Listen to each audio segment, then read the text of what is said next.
Salut l'équipe, j'espère que vous allez bien, mais c'est qui ce mec? Non, c'est pas de Yamal que je parlais, mais de Michael Oyarzabal. Non les gars, beaucoup de respect. Alors c'est un magnifique 11 que l'Espagne nous a proposé aujourd'hui. Je peux vous rassurer que le FC Barcelone était représenté avec 4 joueurs d'équipe. Oui, vous connaissez tous que l'Espagne, c'est le FC Barcelone, il n'y a rien à dire. Et tout le monde était extrêmement très bien instruit les gars. Ils ont fait un match de qualité. Et alors si on revient en termes de stade, ça juge directement que l'Espagne était largement supérieure. Sans plus tarder, si on commence avec le match, que ce soit la première période ou bien la deuxième période, on tient très bien précisé que le match a débuté aujourd'hui. Là où l'Espagne n'a pas tardé de prendre la possession dès les premières minutes les gars. Alors, le premier but a été inscrit à la 16e minute par un buteur qui s'appelle Michael Oyarzabal les gars. C'était extrêmement bien fait. Alors, à propos de l'action, Lamine Yamal récupère le ballon. Directement, il envoie un Fermín López qui ne tarde pas d'envoyer Oyarzabal qui finit directement dans le fond des filets. Alors, c'est là où j'ai précisé que non, l'Espagne est lancée pour faire quelque chose de très bon vis-à-vis de ce match. Le match a continué de bout en bout. L'Espagne avait toujours toute la possession. On croyait que les gars devaient se reposer. Non, rien de tout ça.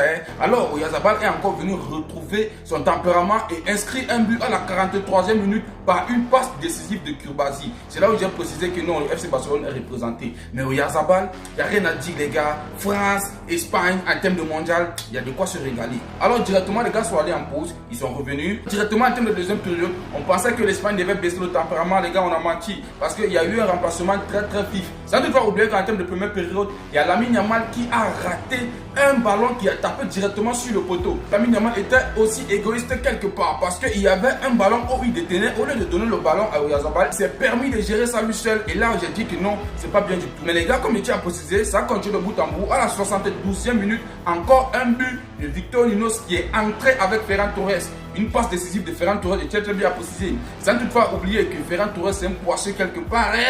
Non, on doit se dire la vérité. Vous avez vu ce que Ferran Torres a raté aujourd'hui l'équipe? Non. Là, je me pose la question à savoir si le véritable problème de Ferran Torres, c'est d'être poisseux ou bien c'est le manque d'intelligence. Parce que non, dites-moi un peu l'équipe. En sélection, le gars il a un pétard quelque part, il a seulement la poisse. Est-ce que vous avez vu l'occasion qu'il a ratée? Alors, il tient très bien précisé que l'Espagne aujourd'hui, même si Lamine Yamal n'était pas si trop ça, bref, il a servi. Non, il a servi quelque part. Moi, j'ai aimé son match. Alors, Oyarzabal aujourd'hui, match de qualité. Rodrigo aujourd'hui, en termes de milieu, c'était extrêmement bien construit. Cubarsí, match de patron, il n'y a rien à dire.